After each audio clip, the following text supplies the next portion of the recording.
Hey everyone, welcome to Movie Time. I'm Sean. So it's been announced that they're working on Independence Day 2 and 3, but odds are they aren't going to be able to get Will Smith. They're saying that his price is going to be a little too high. But don't worry, do not fret. Jeff Goldblum and Bill Pullman will be back for the movies. Are you excited about this? Are you sad that Will Smith's going to be leaving? What do you guys think? I definitely like Jeff Goldblum as an actor. I definitely like his cadence in every movie he does, every TV show he does, because he is on Glee. He's also on that other that police show. I forgot what it was.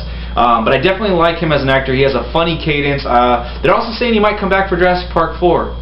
Keep that in mind.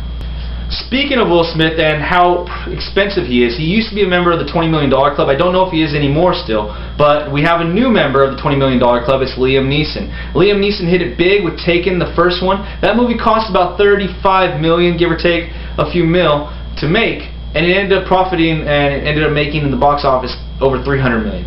Taken 2, you know, a little bit more expensive, $45 million, give or take. And it ended up making over $240 million in the box office. So what's been proven is that these movies are going to make money. So Liam Neeson is now going to get, he's going to get his payday. So congratulations, Liam Neeson. Welcome to that club. He's a great actor. I definitely like him in all of his movies that he's done so far.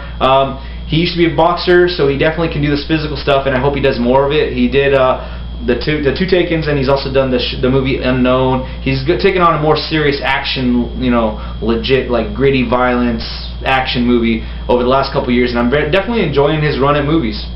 So this last week I saw World War Z, and it has been announced that World War Z, because of the success, they're going to start already on the sequel. They're going to start production, well, not production, pre-production on the sequel. They're going to start working on it. Brad Pitt said that he wants that he doesn't want to confirm it, but they have to see where they're going to get with this movie, with World War Z, how much they're going to make. If they're going to make their $190 million production value, they're going to get that back or not.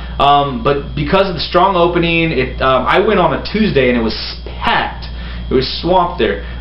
So I mean, I imagine it's probably close to 100 million, if not past it by now. And because of this strong showing, they're going to start working on number 2, working on the script and everything. That Brad Pitt, like I said, he doesn't want to confirm it right off the bat, but he said there's so much stuff that they can get from the book, so there's still a lot of story left. So again, like I said, I'm reading the books. I saw the movie. There is a lot left over they can do. The war took 10 years in the book. So I'm definitely thinking they could do 2 and 3 of this one. And like I said before in my other videos, I definitely saw what I expected to see. This is how a zombie movie should be made, I feel. Like I said, they build that base for you, and it's going to go from there. I definitely enjoyed the stay of that usual zombie movie. I definitely enjoyed it a lot. Go see that one, guys. So a big piece of news I forgot to announce last week, or I forgot to talk about, but Robert Downey Jr. has been locked up for Avengers 2 and 3. How do you guys feel about this? I'm very, very happy for this because no actor or no character is irreplaceable. Like, to play a character, no actor to play a character is irreplaceable, but Iron Man is Tony Stark, is Robert Downey Jr. He's born to play this role. He plays it perfectly. He did have some reluctance, saying that he felt like he did it the best in number 1, but I really think like he's been top-notch in all of them. 1, 2, 3, the Avengers.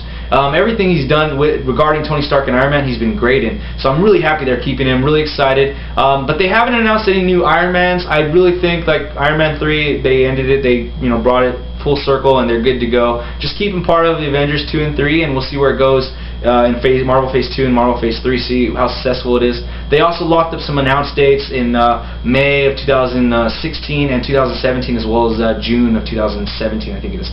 So Marvel's, they're going already, and this is just one more exciting piece of news for the Marvel world and Marvel fans. In some shocking news, Jim Carrey, he plays a character in the movie Kick-Ass 2, is actually distancing himself from the movie Kick-Ass 2 because of its violence.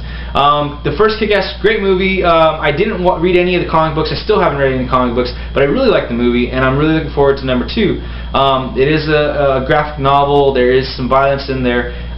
When he made the movie, all of his stuff was done before Sandy Hook Elementary, and since Sandy Hook Elementary, he's had sort of a change of heart in his thinking, the way his thought process of what he did, of what the movie is like, is changed. So while he's not trying to condemn the movie, saying not watch it, he's not fully supporting it. He's actually distancing himself. He's I guess you could say he's just taking a second look at what he's done and really trying to figure out where he's going to go from now on. I guess I don't expect him to do any other movies that are going to be like this if this is how he feels now, which is fine by me. I mean, dude's a really good actor, does physical comedy better than most people.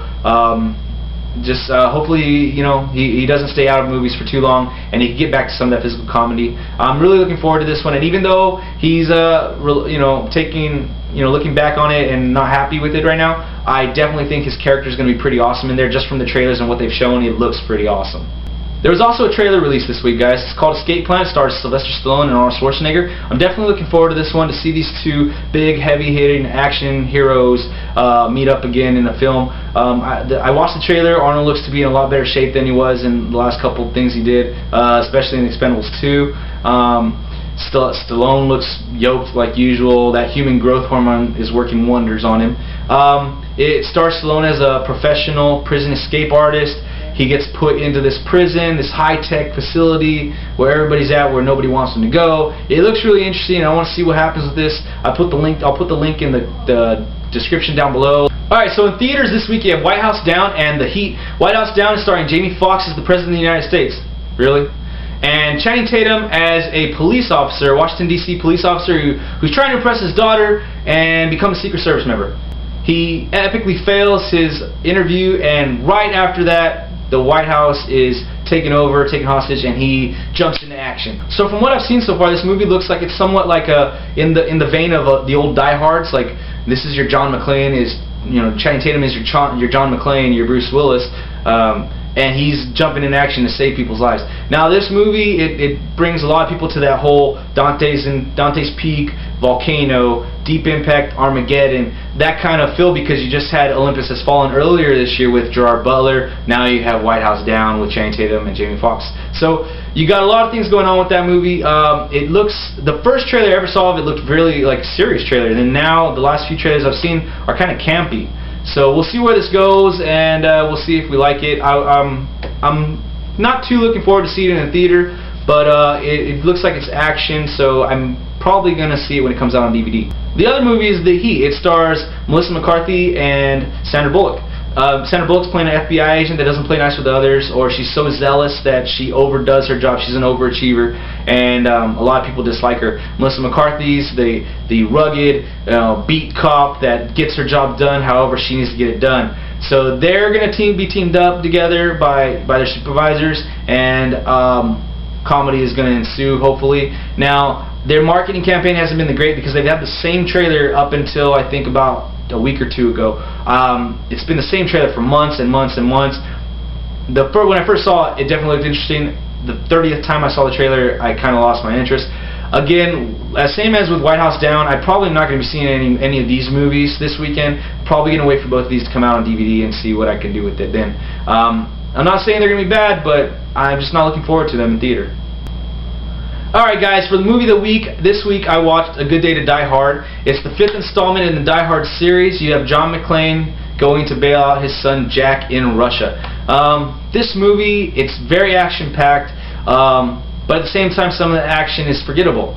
The movie did go back to its R roots. They did show blood. They did have some of the curse words. John McClane's Yippee-ki-yay statement was back in there. I know in number 4, Live Free or Die Hard, it was a PG-13 rating. I definitely liked that movie, but the fact that PG-13 rating really took away some of it from him. Especially when he's going to do his trademark Yippee-ki-yay, they shoot the gun to cover up the MF-er, like the curse word. So I really liked number 4, and that's what I'm going to compare number 5 to, because it's the most recent one. I really like number 4 because of the storyline, the settings, the characters. Justin Long was great in that movie. But I was disappointed in the fact that it was PG-13, and even when I watched the director's cut of it, it was probably still a PG-13 rating. This one, it was rated R. There was blood. There was curse words. There was a little sexual tension between a daughter and a father, I thought, in one of the scenes. I didn't get the father-daughter love. I thought there was a little incest, a little tension right there. That was a little weird. And then this one, I just felt the story was a lot weaker. it felt like they were trying to throw turns at you, twists in the plot, just to do it. Again, though, this is a Die Hard movie. It's based on the action. Overall, in the Die Hard series, I definitely have to go with number 3 as my favorite. This one is probably going to be my least favorite. This one or number 2 are actually probably my least favorites of them. Probably go 3, 1. That's tough. 3, and then 1 and 4 are right there, and then we're going to go 2, and then probably this one. Hopefully they come back with number 6, end it all, end the 2 trilogies, and bring it to a close. Maybe have him retire, die, I don't know, something. Just bring it to a close, and maybe they'll put more heart into the next one, and work more on the plot, the storyline, the setting, things like that. Like I said, guys, a lot of action. Go watch for the action. It's not the best. The storyline's a little weak. But if you guys are looking for that movie where you just want to see stuff explode, you guys want to see people shot, you want to see guns, bodies flying, go check it out. So anyway, that's it for this week's Movie Time, guys. Remember to click the like, share, subscribe buttons down below. Give me some comments, questions, inquiries, ideas of what my movie of the week should be. Let's get this conversation started off right this week, guys. We'll see you next time.